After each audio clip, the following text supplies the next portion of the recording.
Okay, magandang araw ho sa inyo lahat and welcome to another week or another episode, a learning session here in RHTV in cooperation with the Colayco Foundation, of course. And this collaboration of RHTV and the Colayco Foundation is bringing you Seminar School Plus every Saturday here in RHTV, 1 p.m. to 2 p.m. You can also catch this via internet on www.dzrh.com.ph. So kahit saan kayo sa mundo, maaaring nanonood kayo via the internet. Okay? So for our topic today, it's all about being financially fit or financial fitness. Maaaring concerned tayo sa ating physical fitness, nagpapatingin tayo sa doktor. Maaaring concerned tayo sa ating mental fitness, mula pagkabata hanggang miski na adult, get into formal, serious learning sessions. We're concerned about our spiritual fitness, every Sunday service, or pagminsan we even extend it via Bible studies and the like. But today, we want to emphasize you should also be concerned about your financial fitness. Okay? So for this week, kasama ng mga bagong upo nating audience, are you OJTs here? Okay. So mga parang first time ko kayo nakita. Kailan kayo nag-umpisa ng ano nga rito? April 1. Okay. So for our audience, you may also be you may want to be part of our live audience. Just get in touch with RHTV or mag-post kayo sa Facebook ng RHTV channel. If you want to be part of the live audience of Seminar School Plus, you are very much welcome po. Okay, katulad ngayon, mga 4,000 ngayon ang nandito sa studio, punong-puno, we can accommodate you. Okay, so malaki yung ating studio dito sa RHTV. So, para sa mga ating audience, sa mga nagsaseminar ngayon, umpisa na natin yung ating discussion about being financially fit. And we will start that by coming up with a financial fitness quiz. Parang yung pagpunta kayo sa doktor, hindi naman kayo kagad binibigyan ng gamot. Tinitingnan niya muna kung anong makeup o kalagayan nyo, and the doctor will run some tests. Titingnan yung blood pressure nyo, titingnan yung weight nyo, in connection to your height, titingnan ng temperature, and the like. Ngayon, sa atin, we will also do a little check-up, financial fitness quiz, and see how financially fit you are. So for our audience, I'd like to give you about 30 seconds to get a piece of paper, panulat, pen or pencil, write down 1 to 10 dun sa maliit na papel. Miski na malito na papel. Why? Kasi 10 questions I will ask in the next 5 minutes, they're all answerable by yes or no. Okay? So for our live audience, meron kayong mamememorize nyo kaya, subukan nyo na lang sa cellphone nyo. Okay? 10 questions, all answerable by yes or no. Anong gusto nating malaman sa quiz na ito, financial fitness quiz? How financially fit you are. Overweight ba kayo? Overstressed? Or totally diskaril ang inyong buhay pinansyal? Kapag ang sagot nyo or isasagot nyo ay siguro, minsan, madalas, no yon. Kailangan it's a resounding yes. Do not think of the correct answer. Think of the true answer, what applies in your life. Okay? So I hope our audience out there, watching via TV or via the internet, meron na kayong panulat. Of course, answer honestly. Okay? And let's answer this together. Okay? First question. If you are working or kayo ay housewife, yung inyong breadwinner, kayo ba ay merong ipon equal to 6 months of living expenses? Kung kayo mawalan ng trabaho ngayon, kaya nyo bang mabuhay 6 months from now, miski na walang sweldo or walang income na pumapasok sa bahay? Yes or no? Number 2, meron ba kayong any form of insurance outside of what your employer provides? Again, kung kayo ay dependent o beneficiary lang, merong ibang breadwinner, OFW o nagtatrabaho sa opisina, kayo ay nasa bahay lang, meron bang insurance ang inyong breadwinner? Yes or no? Kung hindi nyo alam, hindi nyo sigurado, no ang sagot. Next question, meron ba kayong medical or hospital insurance? Again, kung hindi kayo sigurado, no ang sagot. Ito ay labas doon sa PhilHealth or labas doon sa binibigay ng employer noong breadwinner. Next question, number 4 na tayo.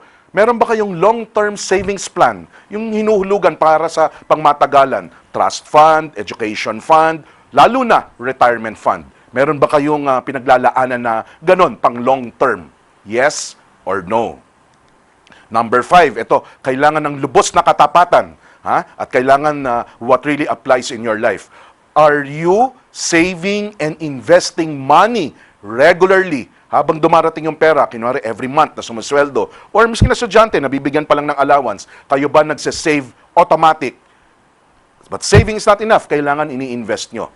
Yes or no?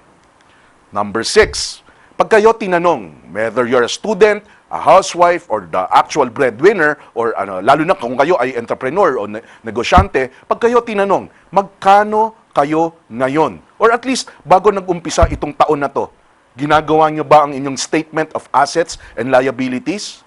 Ano daw yon? Kung hindi nyo alam kung ano yon, no ang sagot. Kung hindi nyo alam kung paano nyo masasabi o masasagot, pag kayo tinanong magkano kayo ngayon, hindi po ito yung sinusweldo nyo buwan-buwan. Pag hindi nyo alam ang sagot, no. 7th question, kayo ba ay nagbabudget and regularly monitor your expenses? When you budget and monitor your expenses, ito kailangan nakasulat. Pag hindi nakasulat, no ang sagot. Okay? Last 3 questions. Third to the last. Before today, before Seminar School Plus, ngayong Sabado, kayo ba nakapag-attend na ng seminar tungkol sa pera? Or nakabasa man ng libro sa tamang paghawak ng inyong pananalapi? Katulad ng mga libro na inimprenta ng Colayco Foundation. Kung yes, nakabasa na kayo, or naka-attend na kayo ng dating Seminar School Plus, pwede kayong sumagot ng yes. Kung first time nyo ngayon pa lang kayo manonood at ngayon pa lang kayo nag-alam tungkol sa buhay pinansyal, no ang sagot. Our last 2 questions, second to the last, is your monthly debt payment equal or lower than 20% ng inyong sinusweldo? Ibig sabihin, yung pumapasok na sweldo sa inyo, hindi ba lalagpas ng 20% yung pinangbabayad nyo ng utang sa credit card or other consumer debt? Pag lagpas 20%, no ang sagot. Pag hindi nyo alam kung ilang porsyento, no ang sagot. So, kailangan 20% or less at alam nyo na within 20% lang ang pinangbabayad nyo ng consumer debt. Last but not the least na question to check how financially fit you are, meron ba kayong planong yumaman? Before you answer yes, ang plano kailangan nakasulat. Alam nyo kung ano, paano, kailan, at anong paraan ang gagamitin nyo para yumaman. So, re-review ko na mabilis yung 10 questions. First, meron ba kayong ipon katumbas ng 6 na buwan ng inyong pangangailangan? Second, meron ba kayong life insurance? Third, meron ba kayong medical or hospital insurance? Number 4, meron ba kayong long-term savings plan? Fifth, are you saving and investing money regularly? As in walang mintes, month in, month out. Number 6, do you know how much you're worth? Your net worth. Alam nyo ba kung magkano kayo ngayon? Number 7, kayo ba ay nagbabudget and monitor your expenses? Again, kailangan dyan nakasulat. Number 8, have you attended any seminar or read any book about being rich, being wealthy, or managing your personal finances? And number 9, is your monthly debt payment 20% or less ng inyong monthly income? And last, do you have a plan to become wealthy? A plan that may not be perfect, but is written down. Okay? So count all your yes answers. For every yes answer, para medyo tumaas ang score, times 10. Okay? Times 10. So kung meron kayong 2 yes answers, ang score nyo 20. Kung meron kayong 8 na yes answer, ang score nyo ay 80. Okay? Count them up, and then let's have an assessment. Parang yung doktor will give now the diagnosis. If you got 0 to 40, or hanggang 4 na yes answers lang meron dun sa 10 na itanong sa inyo, then you are financially unfit.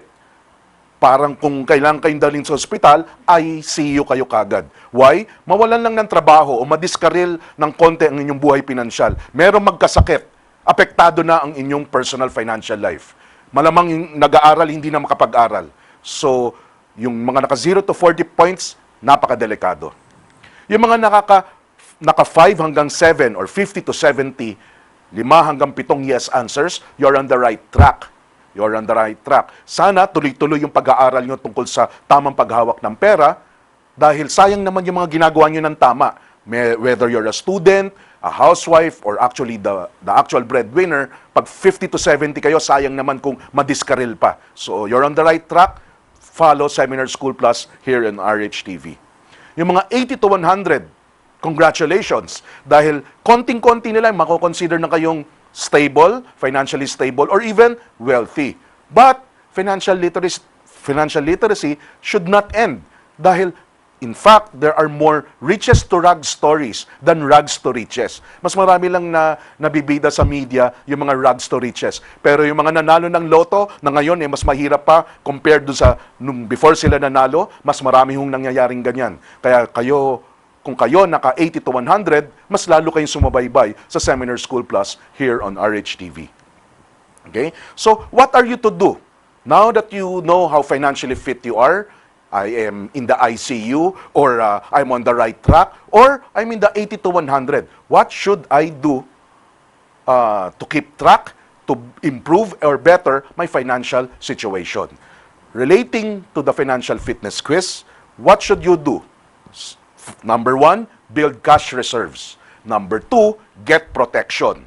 Number 3, acquire medical or hospital insurance. And number 4, work on your own retirement fund. Dahil yung SSS or GSIS or even what the employer will provide will not be enough. Number 5, save and invest regularly. You cannot do away with that. Number 6, track the growth of your net worth. Kayo ba ay lumalago? Kayo ba ay yumayaman? You should. Number 7, follow your money. Follow your money, money in and money out. Number 8, continue learning about managing personal finances. There will be new instruments, investment vehicles that are on our way. The country is in an improving investment climate. Kailangan tuloy-tuloy ang pag-aaral nyo tungkol sa papapalago ng pera. And number 9, monitor your debt to income ratio. And last but not the least, of course, have a written financial plan. Iisa-isahin ko yung 10 sagot natin dun sa 10 tanong sa financial fitness quiz. Number 1, building cash reserves. Yung cash reserves nyo dapat equal to 6 months. Bakit ba natin kailangan ng cash reserves? Kung sakali kayo ay mawala ng trabaho, hindi makatrabaho, for whatever reason, then hindi kayo madidiskaril, hindi kayo kakapit sa patalim, kung meron kayong mga 3 months to 6 months leeway, either to get back on your feet, makahanap ng ibang trabaho, o makahanap ng ibang pagkakakitaan. Kadalasan kasi, the most used and abused excuse why nalubog-lubog na sa utang kasi nung nawala ng trabaho at hindi makatrabaho. Maraming kailangan tustusan, walang cash reserves. Kung meron kayong cash reserves, 3 months to 6 months, then hindi kayo will fall into that debt trap, lalo na that most abused excuse of kapit sa patalim. It's a moving target. Why is it a moving target? Kasi equal nga to 3 to 6 months of your income. Why is it a moving target? Your income may be increasing. Na-promote ka, lumipat ka ng ibang trabaho, tumataas ang iyong lifestyle, so it's a moving target. So most likely, it will take you not just 1 month or 2 months to build your cash reserves. Probably it will take you 2 years, 3 years. I took 4 years to build my cash reserves. Yung mga 5 years, pwede pa yon. If you can do it lower, so much the better. And yung cash reserves nyo, hindi nyo po yan nilalagay sa mga investment instruments like stock market or mutual funds. Miski na madalas nyo naririnig sa amin dito sa Seminar School Plus. Those cash reserves, you should only put in lend type of investments. In time deposits, government securities, or corporate bonds. Hindi nyo po yan sinusugal sa mga high-risk investments. Second, get protection. Ano yung sabihin natin ng protection? Get insurance, lalo na para doon sa breadwinner. Para kung sakaling may mangyari sa panahon na hindi natin inaasahan at obviously hindi natin gusto, you are protected. What are you protecting? Is it your life? You are protecting actually your dependency on the breadwinner. Meaning, kung nawala yung breadwinner, yung mga dependents niya, hindi madidiskarel yung buhay pinansyal nila. Hindi nila kailangan kumapit sa patalim at malubog sa utang. That's why you get insurance not because there is an insurance agent offering you this package. Get an insurance based on your particular need. Now, and consider the different types of insurance. Kung gusto nyo lang ng pure protection, protecting the dependents in their dependence sa ability kumita ng kanilang benefactor or ng kanilang breadwinner, we'd like you to consider term insurance. You are protected for a specific period of time. Halimbawa, protected ka this next 3 years, next 5 years, or next 10 years. Hindi yung insurance na nagbabayad ka hanggang age 99. Eh, yung mga dependents mo, lumaki na sila. Tapos na silang mag-aral, baka may sarili na silang pamilya, they're not as dependent sa inyo compared nung bata pa sila. So, we strongly espouse getting term kind of insurance. Third, get medical or hospital insurance. Take advantage and optimize your PhilHealth membership. PhilHealth, credit to the government, PhilHealth is the government health insurance company. Gamitin nyo ng husto at alamin nyo ng husto yung mga benefits nyo being a PhilHealth member. Tinaasan na nila yung mga benefits as far as hospitalization, even the illness covered. Yung mga dating hindi nako-cover, ngayon nako-cover na sa PhilHealth. Next is to work on your retirement fund. Why? Your SSS or GSIS if you're a government employee, or even the retirement package of your employer will not be enough. The life expectancy of a Filipino right now is even extending much longer. You can expect up to age 75, 77, baka umabot pa ng 80. You will retire at age 60 or 65. How will you sustain the rest of your life? Another 10 to 15 years and probably a generation of another 20 years? Your retirement fund. As I said, the government funds like SSS and GSIS, they will not be enough. They will be a big help, but it will not be enough. From your own volition, you can build your own retirement fund. A significant amount at that. So, kung kayo bata-bata pa, 40 years old, 45 years old and below, yung mga sinesave or ini-invest nyo for the purpose of retirement fund, you should put it in buy type of investment.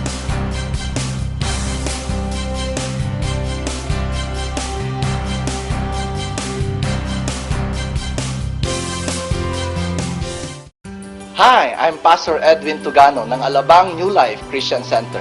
Nais ko kayong imbitahan sa isang programa na makapagbibigay ng mensahe ng pag-asa sa inyo.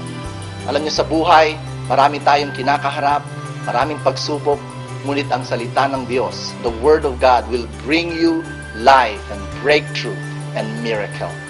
Kaya nais ko kayong imbitahan sa programang ito, This New Life, every Sunday, 8 to 9 p.m. Magkita-kita po tayo doon. God bless.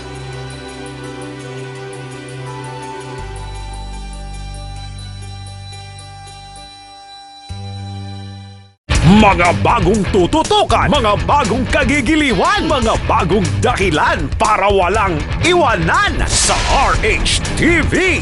Balitang walang pinaliligtas dahil sa ngalan ng serbisyo sa bayan. Dapat iyong malaman ang balita at impormasyon sa Balita RH AGAD.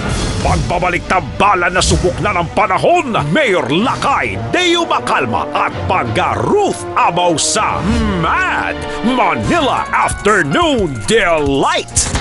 Sa ngala naman ng pagtulong na wala ng antayan sa Operation Tulong, Aksyon Agad. Kaagapay si Andy Vital. Hindi na uso ang babagal-bagal dahil basta balita, dapat mo nang malaman ng mabilisan sa Rapido Hataw Balita.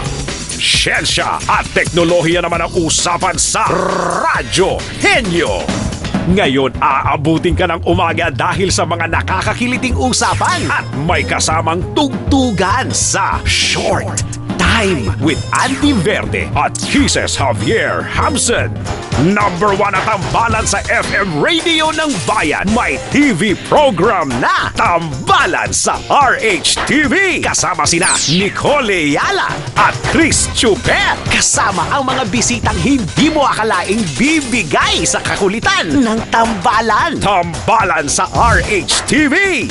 At ang programang wala ng tanungan kung magkano yun at magkano yan. Dahil presyong dapat mong malaman, maging produkto, serbisyo o pasyalan man yan. Price Tag Pinoy Window Shopping. Kasama ang inyong mga suki, Diego Bandido at Emma Harot. Tuloy ang tutukan, mga bagong kagigiliwan, mga bagong dahilan para wala ng iwanan sa RH TV.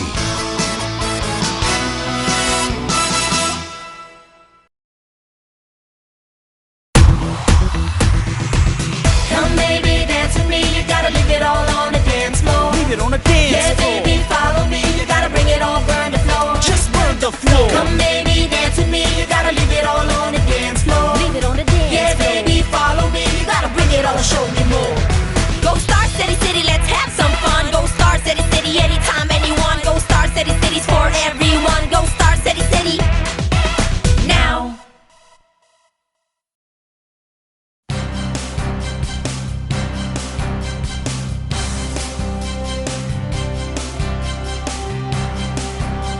Okay, next items to do, save and invest regularly. You cannot do away with this. So, mula sa pagkabata hanggang tumanda tayo, saving will be very much part of our lives and more so, investing.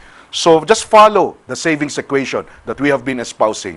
Once money comes in, decide right away how much you will save. Kung anong natira, yun yung panggastusin. Income minus savings equals expenses. But of course, whatever you save, you have to grow.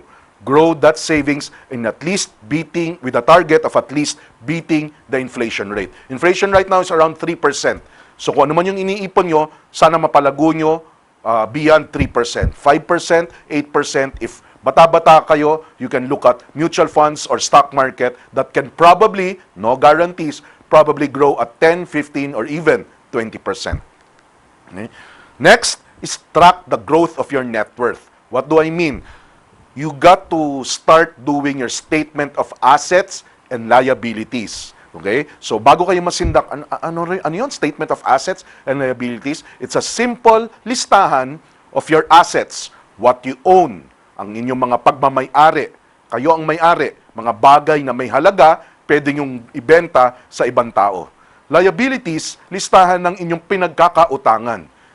Ang ilalagay nyong amount, yung balanse ng inyong utang. Sa assets, ang ilalagay nyong amount kung magkano bibilin sa inyo. Maaring bahay, maaring sasakyan, maaring mga personal belongings, even your cellphone, gadgets. Ano ang halaga nito kung bibilin ng ibang tao? That's part of your assets. Minus yung balanse ng inyong mga pinagkakautangan will give you your net worth. Okay? So, assets minus liabilities will give you your net worth. Dapat yan, ginagawa nyo taon-taon. Para nakikita nyo, lumalago, yumayaman ba kayo? Lumalaki ba ang inyong netong halaga or net worth? Set targets also. Halimbawa, mag-target kayo na sana lumalago o yumayaman kayo 10% a year.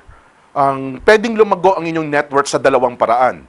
Bayaran ng mga utang, lumalago ang inyong net worth. Kung wala na kayong utang, the next way of increasing your net worth is adding to your assets. So, have a set target of growth sa inyong net worth. May it be 5% or even 10%. That will spell a big difference. For example, just 10% growth every year will double your wealth or double your net worth every 7 years.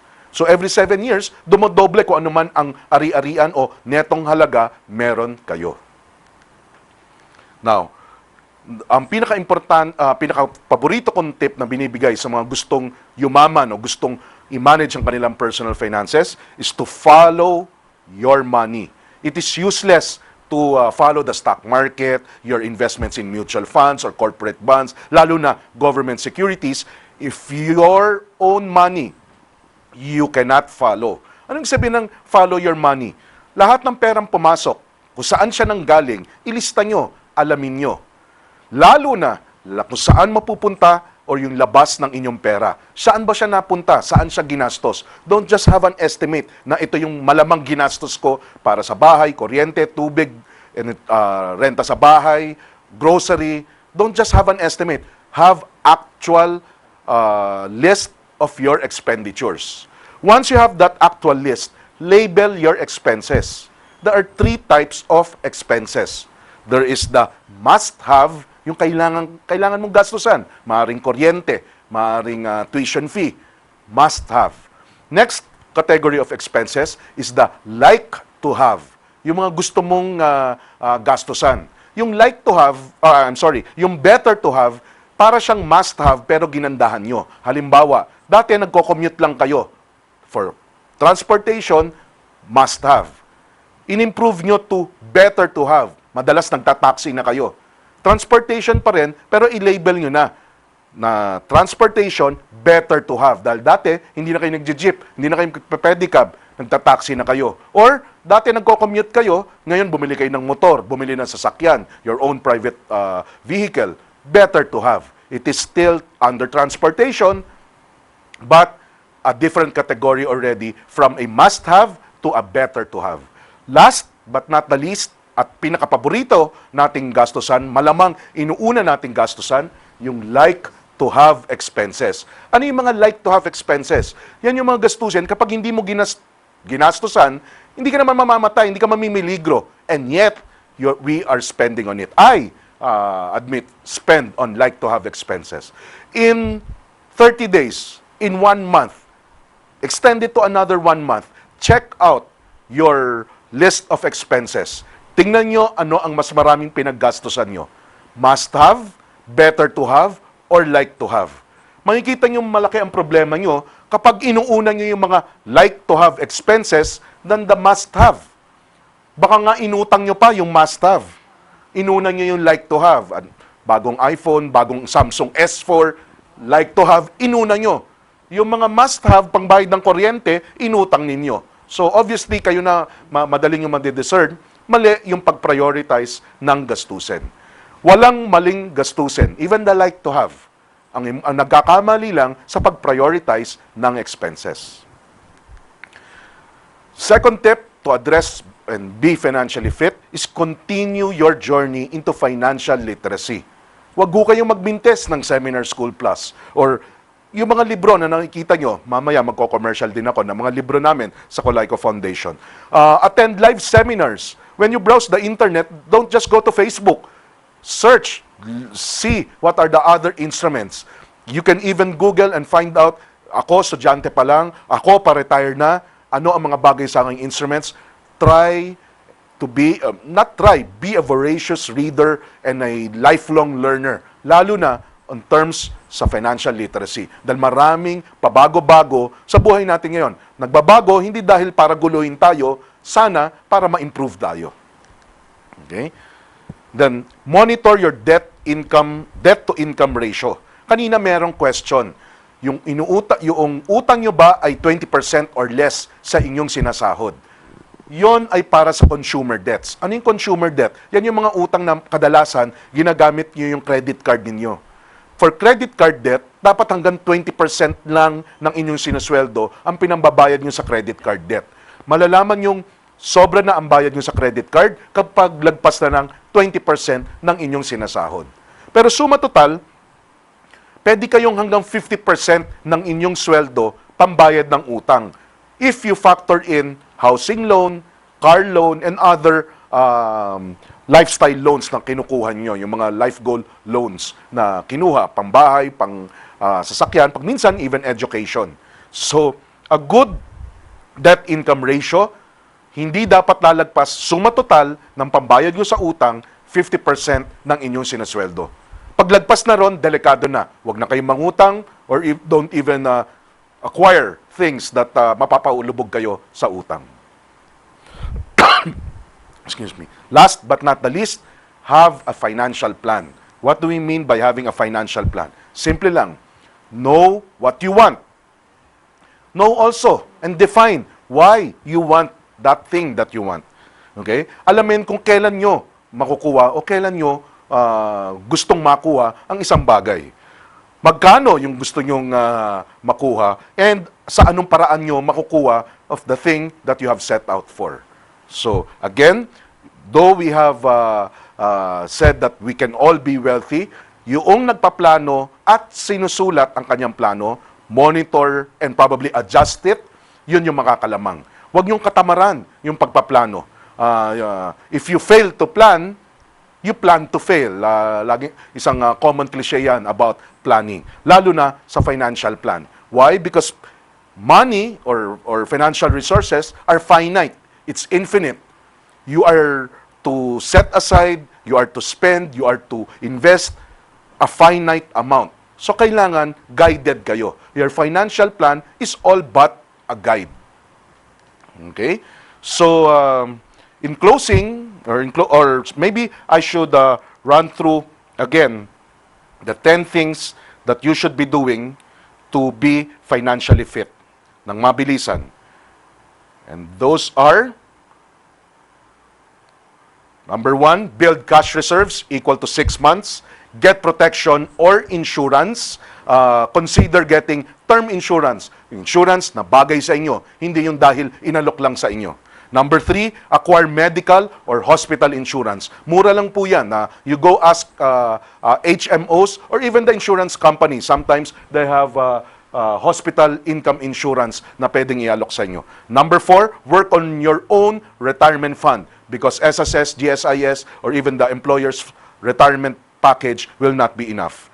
Save and invest regularly. You have to do it. It's a regular financial activity for everyone. Track the growth of your net worth. Yumayaman ba kayo? Number 7, follow your money. Huwag niyo hong katamaran. Every day, list down money in, money out. And then, label it. Must have, better to have, like to have. Number 8, continue your journey to become financially literate. Seminars, may it be on TV, or live seminars, or reading books, or browsing the internet. Monitor your debt to income ratio. Ang utang nyo hindi dapat lumalagpas ng 50% ng inyong sinasweldo. Last but not the least, have a financial plan. Know what you want, why you want it, when you will get it, and how you will get it. Okay? So in closing, I'd like to again promote our books sa Colayco Foundation, written by Francisco Colayco. They're available in National Bookstore. Ibibida ko lang yung pinaka-recent publication namin. It's Easy Money para sa kababaihan. It's available in all bookstores nationwide for affordable price of 95 pesos. So, specific para sa mga kababaihan, yung mga kalalakihan, para maintindihan nyo yung mga misis ninyo, yung ate ninyo, yung nanay ninyo, get that book also. Give it to them, but find time to read it as well. You will get to understand why women would have a different view about money compared to men. Okay? And then on Facebook, you can follow me on Facebook to see how I struggle, how I succeed, and there are even failures in my management of personal finances. I'm not a saint yet or not the perfect person yet in as far as perfectly handling my money. You will see the real human person behind Armand Bengco doing Seminar School Plus here on RHTV. Just look for Armand Bengco in Facebook. You will see and even meet my family and what we regularly do, lalo na some learnings about personal finance. I'm also on Twitter. So you just search hashtag Armand Bengco on Twitter. There are updates that I regularly post in my Twitter account. Performances of mutual funds, bank mergers, anything that is to an advantage of an individual who may not be sophisticated o maalam na maalam tungkol sa money, saving, and investments. Okay? So this has been another episode of Seminar School Plus. I'd like again, of course, to thank RHTV for allowing Colayco Foundation to participate in this endeavor of providing you learning sessions not outside of the outside of your home or office, but at the comforts in front of your computer or at the comforts of your own living room area because of watching RHTV. So, I'd like to thank Francis, ang aking technical, yung 2,000 nag-attend dito na live audience namin. Again, I'd like to extend the invitation if you want to be part of our live audience here on RHTV, just email us or visit www.dzrh.com.ph and post there or on the contact page that you want to be part of a live audience. We would welcome you. If you want to get in touch with me directly, aside from my Facebook account, Armand Bengco, you can send the email to superman@colaycofoundation.com. RH.com. This has been another episode of Seminar School Plus here in RHTV in cooperation with the Colayco Foundation. Thank you and see you again, same place, same time here on RHTV.